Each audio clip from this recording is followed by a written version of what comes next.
What's up, everyone? Welcome back to the channel. Today I'm bringing you a fresh and refined perspective on how we evaluate facial attractiveness. Over the past few weeks, I've been working on a completely new rating system and scale, one that's as objective and data-driven as possible. No personal bias, no opinions, just what the science says. And while this isn't a PSL or model tier scale, it's built around what most women consistently find attractive in men. Just to clarify for those unfamiliar with this kind of rating scale, a 7 is considered very attractive. I feel the need to point this out because I keep seeing comments like, if he's a 7, then I must be a 3, and that's not really how this scale works. Rethinking the old system.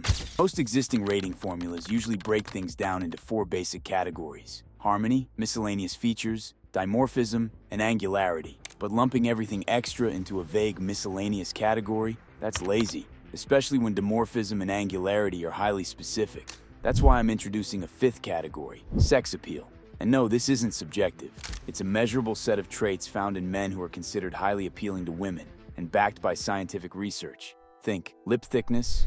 Fuller lips are generally perceived as more attractive in many cultures for both genders, especially in Western societies. They are often associated with youthfulness and fertility, which are biologically linked to attractiveness. Other traits include eyebrow length, thickness and density, eyelash length, tanned skin, and facial hair characteristics like density, color, and development. The classic tall, dark, and handsome phrase isn't just a cliche. In general, darker features, like darker eyebrows, darker facial hair, and darker hair, tend to be preferred.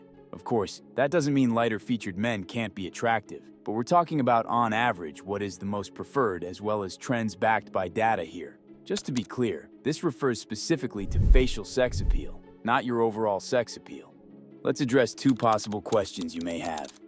Why not keep these traits in miscellaneous? You could, but I believe in clarity. Traits like upper eyelid exposure, under-eye dark circles, or a bulbous nose affect both genders equally, but sex appeal traits are largely hormone-driven, influenced by testosterone and DHT, which makes them very different. So separating them gives a clearer, more accurate picture. Why not count things like facial hair under dimorphism? Good point. And yes, you could. But our system separates bone structure from soft tissue traits, which gives a more nuanced understanding of attraction. What makes the system different? Let's start with the harmony category. Most systems penalize you heavily for falling outside of the ideal range, and that is fair, but we need to be more precise and punish values that stray further away from the ideal versus a value that is just slightly outside of the ideal. We are introducing a new deduction method to the harmony formula. It is called a clamped piecewise cubic interpolation scoring functions, tailored for aesthetic harmony evaluation. So this way, a value that is closer to the next tier gets more penalized compared to a value that is not. For instance, imagine 2 people who each have 50% of their facial ratios in Tier 1 and the other 50% in Tier 2. However, one of them has ratios that are nearly Tier 3, while the other's ratios are much closer to Tier 1. Under the old system, both would receive the same harmony score, which isn't very precise. With the new system, the person whose ratios are closer to Tier 1 will rightfully receive a higher harmony score. Understanding dimorphism. Next, we need to address dimorphism, and more importantly, make the distinction to aesthetic dimorphism. When using a scale designed to objectively measure attractiveness to the opposite gender, it's crucial that dimorphism is assessed in a way that doesn't reward unattractive or ogre-like features. If we don't make that distinction, the dimorphism score could be inflated, which would raise the overall rating and reduce the accuracy of the results by not aligning with reality. Here's something critical. Masculinity alone doesn't equal attractiveness. A guy can be hypermasculine and still not be attractive, especially without facial harmony, good miss traits, or sex appeal. Hypermasculine men are typically celebrated by other men, while women don't seem to care as much. As I mentioned in my previous breakdown of Face IQ's system, the ratio method of evaluating dimorphism falls short in a few key areas. That's why my system takes a more complete approach. Instead of relying solely on facial ratios, I've incorporated additional structural assessments, like brow ridge bossing and projection, how deep set the eyes are, and detailed chin evaluations including side projection, width, and vertical height from the front view. Each of these features is organized into its own tier system with measurable ratios and visual assessment. By combining these with traditional metrics and always keeping aesthetic dimorphism in focus, we're able to achieve a much more accurate and well-rounded analysis of how dimorphic and ultimately how attractive a face really is. Miscellaneous features. We need to address the miscellaneous section. And I genuinely believe that most existing scales are not only lacking in the number of features or traits they measure, but also in how they apply deductions. Most rating systems gloss over this category or treat it as the least significant, but that couldn't be more inaccurate when creating a scale aimed at measuring objective attractiveness to the opposite gender. People often mention things like upper eyelid exposure, bulbous noses, hair, and skin quality, which are definitely important for the miss category. But there's usually not enough focus on factors like occlusion, smile dynamics, and dental appearance, all of which play a major role in how someone looks in motion, especially while talking or smiling. We aren't 2D motionless pictures after all. In our scale, we've gone as far as quantifying palette width. To ensure the deductions are fair and objective, I've created a 5-tier system for each category, so everyone receives consistent and accurate evaluations when deductions are warranted. Angularity. Similarly to Demorphism, Angularity is assessed using a ratio formula along with visual assessments. As with every part of this scale, I've developed 5 distinct tiers for each trait being analyzed under Angularity. This ensures that when deductions are made, they're based on clear, objective criteria rather than subjective judgment. Angularity is one of those traits that can fluctuate significantly based on body fat levels and the lighting conditions when the photo is taken.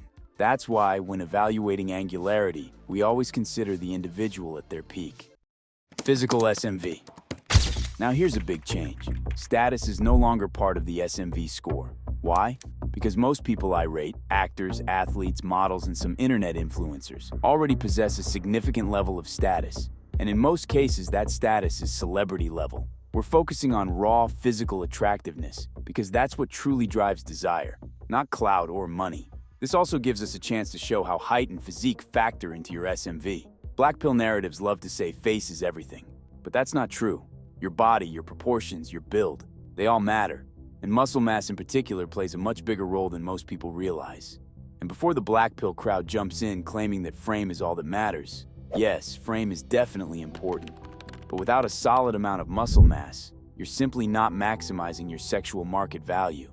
It's unfortunate, because only those who have built well-developed physiques and maintain low body fat truly grasp just how crucial this is for attraction. I don't expect everyone to understand it. I just wish you could experience it for yourself, so you would. But you don't have to believe me. Science confirms what I say alongside with my own personal experience. Who do you think will be the person with the highest physical SMV? Drop your answer in the comments. I'd love to hear your take. Precise scoring. No more 0.25 increments. The new rating system and scale is already being applied in my face analysis service. If you go for the premium version with the customized LooksMax plan, you'll now get even more detailed insights on how each LooksMax upgrade directly improves each category and therefore your overall score. The scoring is now calculated to the decimal point, no more rounding or generalizations. Every feature gets a precise value for more accurate results. The facial analysis service. Now let me take a moment to walk you through the different purchase options available for my service. The basic package, for those looking for just a quick and no-frills rating. Standard package provides detailed scores across all 5 facial categories, along with your overall face score and a breakdown of your SMV, culminating in a total purely physical SMV score. Additionally, you'll receive a second page highlighting your strongest and weakest features. Premium package includes everything from the standard package, plus a comprehensive harmony analysis, and a personalized LooksMaxing plan tailored to your needs. To celebrate the official launch of the Road to 1% Face Analysis 2.0, use the link in the pinned comment or description to have a 30% discount. That's all for today. If you made it this far, drop a comment and let me know who you think will be the highest ranked face using this new system. I always love hearing your thoughts. And don't forget to subscribe. Road to 1%. Signing out.